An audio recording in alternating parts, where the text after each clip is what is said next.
سلام فنويناتنا تيفيا مكتتال تركبو زخبركم تخاتلتنا فلما مو سلامتنا بمقدام نلوم على زدلنايو ناي وشتن وصن زيناتات حزنا لكم قريبنا لنا كسافت صميم سنه تصنحو باخبرت يقدم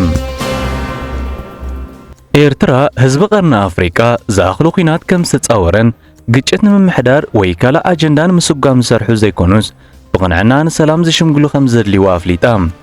ቋሚት ወኪል ኤርትራ ብሕብራት ሃገራት አምባሳደር ሶፊያ ተስፋ ማርያም ኣብቲ ትማል ሐሙስ 20 ነሐሰ ኣብ ናይ ኤክስ ገጻት ዘርጋሓቶ ጸብጻባ ኤርትራ ኣብዞም ጉዳያት ዘለዋ መርገጺ ንጹርን በተደጋጋሚ መልክዕ በቀጻሊ ተገሊጽ እዩ ብምባል አፍሪካ ብኹሉ ወገናት ዝእመኑ ንሰላም ቁንዓት ሸምገልት እምበር ብዙሓት ብግዳማዮም ረብሓ ዝጽለዉ ተወዳደርቲ ዲፕሎማሲያዊ መስመራት ኣይድልይዋን ክትብል ገሊጻ አምባሳደር ሶፊያ ተስፋ ማርያም ንዝዝብለትሉ ምስ ኣብ መላእ ዞባታት ምብራቕ አፍሪካን ቀርኒ አፍሪካን ዝካየድ ፖለቲካዊ ስትራቴጂታት ሕብረት ሃገራት ተበግሶታት ህንጸት ሰላምን ዲፕሎማሲያዊ ጽምዶታትን ንምክትታል ዝሰርሕ ምክትል ዳይሬክተር ክፍሊ ምብራቕ አፍሪካ ሚስተር ሮዝቨል ፒየር ሉዊስ ተራኺባ ኣብ ኣህጉርናን ብፍላይካ ኣብ ዞባ ቀርኒ አፍሪካ ዝረአ ዘሎ ምዕባለታት ከም ዝተዘራረቡ ድሕሪ ምግላጻዩ ንሳ መግለጽያ መትከላዊ ጽምዶ ምኽባር ሉላውነት ከምውን ግጭታት መምራሕ ጥራይ ዘይኮነ ንምእላይ እውን ሓቀኛ ተወፋይነት ከም ዘድሊ ወሲኻ ገሊጻ ኣስዒባውን ወላውኳ ብርክት ዝበሉ ዲፕሎማሲያዊ ተበግሶታትን ጽምዶታትን እንተሃለዉ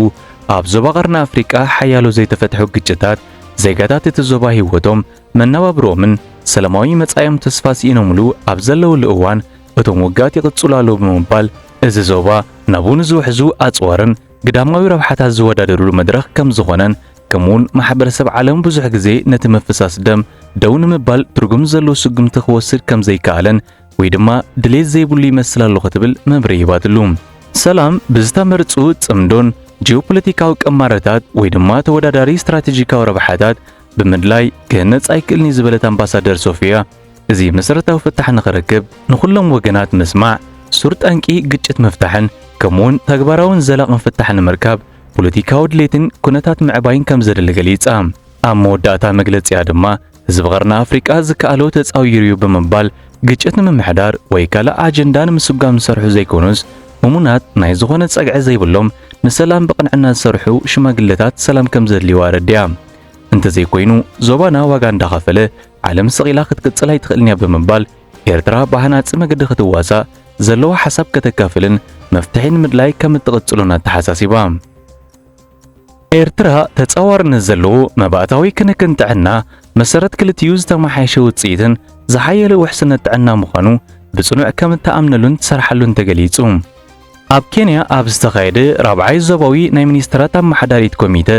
ኤርትራ እቲ ኣኼባ አፍሪካ ዞባዊ ቀዳምነታት ምስ አጀንዳ ድሕነትን ሉላውነትን ጥዕና አፍሪካን ምስምማዕ ተጻዋርነት ዘለዎ መባእታዊ ክንክን ጥዕና ክታበት ውህደት ሕብረተሰብን ድልውነት ለበዳን ንምሕያል ትሰርሕ ብምህላዋ ኣገዳሲ ፍጻሜ ከም ዝኾነ ብስም ሚኒስትር ጥዕና ኣምና ነሩ ሁሴን ኣብቲ ኣኼባ መደረ ዘስምዐ አምባሳደር ኤርትራ ኣብ ኬንያን ታንዛንያን ኣቶ በይነ ርእሶም ገሊጹ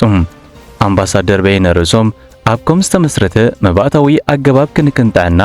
ኣብ ትሑት ሰማዊ ክፍሊት ኣገልግሎትን መሰረታዊ ቀረባት ክንክን ጥዕና ዝተመርኮሰ ናብ ገጠራት ርሑቕ ከባቢታትን ሰበኽሳግምን ዜጋታት ዘስፋሕፍሐ ወፍሪ ጌርና ኣለና ኸብል ኣብ ሃገርና ዝተዓሙን ዝተመዝገብን ውጽኢት ናይቲ ጽላት ብምጥቃስ ገሊጹ ኣስዒቡ እውን ዓንዲ ሕቖ ናይ ዝጽላት ልዕሊ 300 ትካላት ጥዕናን ኣብ ምልላይ ሕማማት ክንክን ጥዕና ኣዴታትን ህፃናትን ከምውን ምድንፋዕ ጥዕና ከም ቀዳማይ መስመር ምክልኻል ኮይኖም ዘገልግሉ ዘለዉ ልዕሊ 3000 ናይ ጥዕና ወኪላት ማሕበረኮም ዝሓዘ መርበብና እዩ ኽብል ናበርክቶ ሰብ ሞያ ሃገርና ኣፍልጦ ብምሃብ መብሪ ሂቡ ብመገዲ ዝሰፍሐ ናይ ክታበት መደብን ዝተዋደደ ምሕደራ ሕማም ህፃናትን ኣቢላ ኤርትራ ካብ 1990 ጀሚራ ልዕሊ 900ዊት ሽፋን ክታበት ከም ዘውሓሰትን ከምኡ ድማ ሞት ትሕቲ 5 ዓመት ህፃናት ልዕሊ 700ዊት ከም ዘጎደለቶ ከም ኣብነት ጠቒሱ አምባሳደር በየነ ልዕሊ 8500ዊት ካብ ባጀት ጥዕና ኤርትራ ካብ ውሽጢ ሃገርና እዩ ብምባል እዚ ድማ ንልላውነት ጥዕና ዘለና ጽኑዕ ተወፋይነት ዘንጸባሪቑ ይኽብል ኣረድዩ ብተወሳኺ ኣብ ዲጂታላዊ ጥዕና ብፀሓይ ውፅዓት ዝሰርሑ ትካላት ጥዕናን ኣብ ውሽጢ ሃገር ንዝፍጠሩ ሕፅረት ኣገደስቲ መድሃኒታት ምፍራይ መንግስቲ ኤርትራ ብሓጎስ ከም ዝቕበሎን ኣፍሊጡ ኣብ መወዳእታ ድማ ኤርትራ ካብ ዝኣኼባ ንዝርከብ ውፅኢት ናይ አፍሪካ ሲዲሲ ዞባዊ ቀዳምነታት ዘለዎ ተወፋይነትን ከምውን ምዕዋዝ ዝሓየለ ጥዒትን زيادة رئيس مركوسا زلوان أفريقان منات دقيما كم ترغاقتن قليزهم دحري وعل بريتوريا أب كتما مقلة نايف لما متقعت درون كبير قداء توريدهم أب كتما مقلة تمالا حموس إسران حسن ينقو أمنبري أبايت علامة زقبر متقعتي سبال بونفاريت كبير قداءات كم زورده سبسلطان كل تقرأي حبيرهم زي نايت مالي متقعتي سبال بونفاريت منغستي فدرالن حوحاتن أب دوب أفريقيا بريتوريا سممع سلام دحر مفرامهم أب رئيس كتما تخلل استفتسمه نايف لما متقعت خمزغوني زقل الزلوم ናይ ክልል ትግራይ ምክትል ፕሬዝዳንት አቦ ወንበር ሕወሓት አቶ አማኑኤል አሰፋ ንአሶሼትድ ፕሬስ ብዛሃባ ሓበሬታ መሰረት እቲ መጥቃዕቲ ንመንበሪ ገዛውቲ ዕላማ ዝገበረ መንበሩ አረጋጊጹ ቤት ጽሕፈት ህዝባዊ ርክባት እቲ ክልል ብወገኑ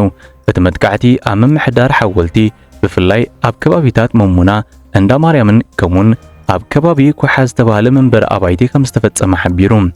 ኣብ ከተማ መቐለ ኣብ ዝርከብ ሆስፒታል ዓይደር ኣዋሃዲ እቲ ሕክምና ዝኾነ ኣቶ ብርሃኑ ሃይለማርያም بسنكت ناي درون متقعتي بدمر 14 سبات نابت هوسبيتال كم زاتون كاباتهم دما سلسته خبيت مغدات خم زغاتهم نارغاغيصوم አቶ ብርሃኑን በተወሰኺ ካብቶም ግዳያት እቶም ሓሙሽተ ህፃናት ክኾኑን ከለው ዕድሜዮም ድማ ካብ ወዲ 2 ዓመት ቆልዓ ክሳብ ወዲ 61 ዓመት ሽማግለ ከም ዝርከቦም ገሊጹም ነዚ መጥቃዕቲ ብዓይኒ ዝረኣየት ሓንቲ ከም ንብርቲ ከተማ መቐለ ዝኾነት ኣልማዝ ወልዱ ምስ ደቂ ኣብ ሳሎን ኮፍ ኢለ ከለኹ ድሮን ሃሪማትና ገዛና ሙሉእ ብሙሉእ ዓንዮ ክትብል ሓቢራ ካልእ ብሩክቲት ዘሪሁን ዝተባሃለት ነባሪት እታ ከተማ ቦገና በቲ ናይ ድሮን መጥቃዕቲ ግዳይ ዝኾን ዘሎ ኣብ ኩሉ ዘለ ድኻ ሕብረተሰብ በመባል ናይ ተኸብ ግዜ ናብ ግዜ እንዳኸፈ ዝኸይድ ዘሎ ዘተሓሳስብ ኩነታት ተኸለል ገሊጻቶ ኣብ ዝሓለፉ ውሕዳት ሰሙናት ኣብ ዝተፈላለዩ ከባቢታት ተኸለል ተመሳሳሊ መጥቃዕቲ ድሮን ከም ዝተፈጸመ ዝከር ኮይኑ ኣብ ሰሙን ጥራይ ካብ መቐለ 15 ኪሎ ሜትር ርሒቓ ኣብ ትርከብ ወረዳ እንደርታ ብደንደራ ኣብ ዝፍለጥ መንበሪ ኣባይቲ بسولوس 18 نحاس متقعت سبال بونفاريتن كمون وتهدراويت نفاريت أنتونوف كم استفدسم منشطات التخلل غليصوم بتمساسالي كالوت منشطات BBC بعصر تحد نحاس أبدوب تግራይ رايا علاماتا كبابي مروا بستفدسم متقعتي سبال بونفاريتون حدث كم زموتن كالوت سلسته كم زغوسلون أرغاغيصوم نيروم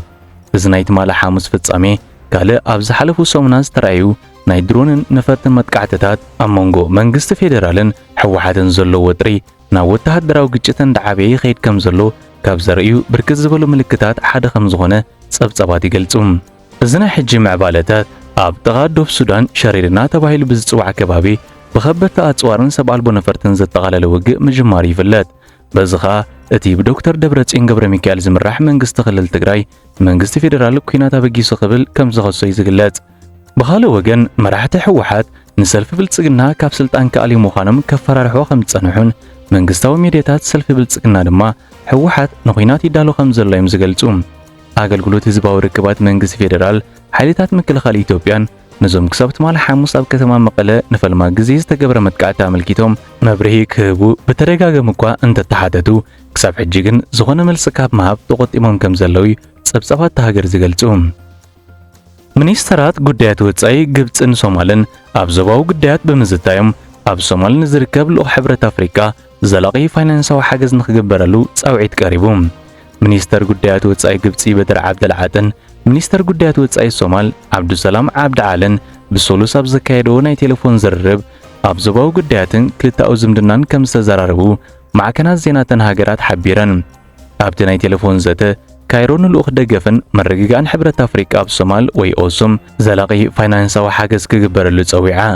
ናይ ግብጽ መርበብ ሓበሬታ ኣሕራም ኣብ ጸብጻቡ ከም ዘስፈሮ ክልቲኦም ሚኒስተራት ብዛዕባ ኩነታት ሶማልን ሰፊሕ ዞባ ቀርኒ ኣፍሪካን ከምኡውን ኣብ መንጎ ግብጽን ሶማልን ዘሎ ስትራቴጂካዊ ምሕዝነት ንምድላል ዝሕግዙ መገድታት ዘትዮም ክብል ገሊጹ ሚኒስተር በድር ዓብድልዓጢ ሃገሩ ኣብቲ ተልእኾ ሕብረት ኣፍሪካ ዘለዋ ተሳትፎ ኣብ ግምት ብምእታው ናውሱም ዘላቂ ናይ ምወላ መውሓስ ኣገዳስነቱ ኣስሚሩሉ ብተወሳኺ ድማ ንልኡኽ ሕብረት ኣፍሪካን ሶማል ንዝድግፍ ናይ ሕብረት ሃገራት ኣህጉራዊ ተልእኾን እኹል ፋይናንሳዊ ምወላ ክግበረሉ እቲ ግብጻውነትን ትካላት ጻውዒት ኣቕሪቡ እቲ ሚኒስተር ጉዳያት ወጻኢ ግብጺ ንኽልቲኦም ትካላት ንዝገብርዎ ቀጻሊ ሓገዝ ኣብ ሶማል ሰላምን መረጋጋእን ንምምስራት ከምኡውን ሓድነት እታ ሃገር ንምውሓስን ወሳኒ ምዃኑ ብምግላጽ ሃገሩ ንሓድነት ልኡላውነት መግዛእታዊ ናጽነትን ሃገራዊ ትካላት ሶማል ከም እትሕግዝ ደጊሙ ኣረጋጊጹ ንልኡላውነት ወይ ግዛእታዊ ሓድነት ሶማል ከዳኸም ዝኽእል በይናዊ ስጉምትታት ከም ዝነጽጎ ዝገለጸ ሚኒስተር ጉዳያት ወጻኢ ግብጽ ያጽይቡ መምሕዳር ካይሮ ዓቕሚ ትካላት መንግስቲ ሶማል ንምህናጽን ምድልዳልን ብፍላይ ድማ ግብረ ሸበራን ዓሌታውነትን ንምምካት ዝግበር ዘሎ ጻዕሪ ከም ዝድግፎ ገሊጹ ሚኒስተር ወጻኢ ጉዳያት ሶማል ዓብዱሰላም ዓብዲ ዓሊ ብወገኑ ግብጺ ንሶማል ቀጻልን ዘለዎ ደገፍን ንሓድነትን ሉዓላውነትን መግዛእታዊ ናጽነትን እታ ሃገር ዝድግፍ መርገጽያ ከም ዝንእዶ መርበብ ሓበሬታ ሓራም ወሲኹ ገሊጹ እቲ ሶማላዊ ሚኒስተር ኣብ ዝሃቦ መግለጺ መንግስቱ ምስ ግብጽ ዘለዎ ጥቡቕ ምውሃድን ምምኽኻርን ኣደሊሉ ንምቕጻል ከምኡውን ክልታዊ ዝምድናታት ኣብ ሓድሕዳዊ ረብሓት ዘለዎም መዳያት ዝያዳ ምዕባይ ድሌት ከም ዘለዎ ገሊጹ ክብል እቲ ጸብጻብታ መርበብ ብተወሳኺ ሓቢሩ ኣብ ኬንያ ሓደ በዓል ስልጣን ስልያ ኤኳዶርን ዜጋታት ኣሜሪካን ዝሓዘት ናይ በጻሕቲ ሄሊኮፕተር ብዘጋጠመ ሓደጋ ህይወቶም ሲኢኖም ኣብዚ ሰሙን ብሮብ 19 ነሓሰ ኣብ ከባቢ ሳምቡር ኬንያ ናይ በጻሕቲ ሄሊኮፕተር ብዘጋጠመ ሓደጋ መሰረት 5 ኣሜሪካውያንን ሓደ በዓል ስልጣን ስልያ ኤኳዶር ዝርከብዎም 7 ሰባት ህይወቶም ከም ዝሰኣኑ ተገሊጹ እታ ሓደጋ ዘጋጠማ ናይ በጻሕቲ ሄሊኮፕተር ኣብ ሰሜናዊ ክፋል ኬንያ ዝርከብ ተፈጥሮኣዊ ከባቢ ሎይሳባን ሳፋሪ ኣብ እትበረሉ ዝነበረት እዋን እቲ ሓደጋ ከም ዘጋጠመ እቲ ጸብጻብ ብተወሳኺ ገሊጹ ብመሰረት ሓበሬታ ሰበስልጣን ኬንያ እቶም ኣብታ ነፋሪት ዝነበሩ 4 ተሳፈርትን ሓደ ፓይለትን ዝርከቦም 7 ሰባት ኩሎም ህይወቶም ከም ዝሰኣኑ ኣረጋጊጾም ወሃቢ ቃል ሚኒስትሪ ጉዳያት ወጻኢ ኣሜሪካ ካብቶም ዝሞቱ 5 ኣሜሪካውያን ምዃኖም ክገልጽ እንከሎ ቤት ጽሕፈት ፕሬዝደንት ኢኳዶር በወገኑ ሓደ በዓል ስልጣን ሰለያታ ሃገር ሚሸል ሰንሲ ኮንቱጂን ኣሜሪካዊት በዓልቲ ቤቱ ስቴፋኒ ሆሊሃንን በቲ ሓደጋ ከም ዝሞቱ ኣረጋጊጹ ሚኒስትሪ ጉዳያት ወጻኢ ኣሜሪካ ኣብ ኬንያ ዝርከብ ኤምባሲ ኣሜሪካ ምስ ሰበስልጣን እቲ ከባቢ ርክብ ይካይድን ቆንስላዊ ሓገዝ ይገብርን ኣሎ ክብል ገሊጹ ነቲ ናይ በጻሕቲ ጉዕዞ ዘዳለወ ኢንዲቪዮን ዝተባህለ ወኪል ጉዕዞ ኣብ ዘውፅኦ መግለጺኡ ጠንቀት ሓደጋ ክሳብ ሕጂ ከም ዘይተፈልጠ ገሊጹ ማሕበር ቀይሕ መስቀል ኬንያ በወገኑ እቲ ሓደጋ ዘጋጠመሉ ከባቢ ብዘለዎ ቅርጺ መሬትን በቲ ሓደጋ ዝተፈጥረ ባርዕ ሓውን ምኽንያት ነቲ ናይ ሬሳ ምድላይን መውፃእን መስርሕ በዳ ከም ዝገበረ ገሊጹ ዝኸበርኩምን ዝኸበርክንን ተኸታተልትና ክሳብ ፍጻሜ መደብና ምሳና ሓቢርኩም በመጽናሕኩም እንዳመስገና ንሎሚ ዝበልናዮም ዜናታት ኣብ ዝዛዚምና ኣለና ኣብ ዘለኹሞ ሰላም ክኾነልኩም ንምነ ወድሓንኩም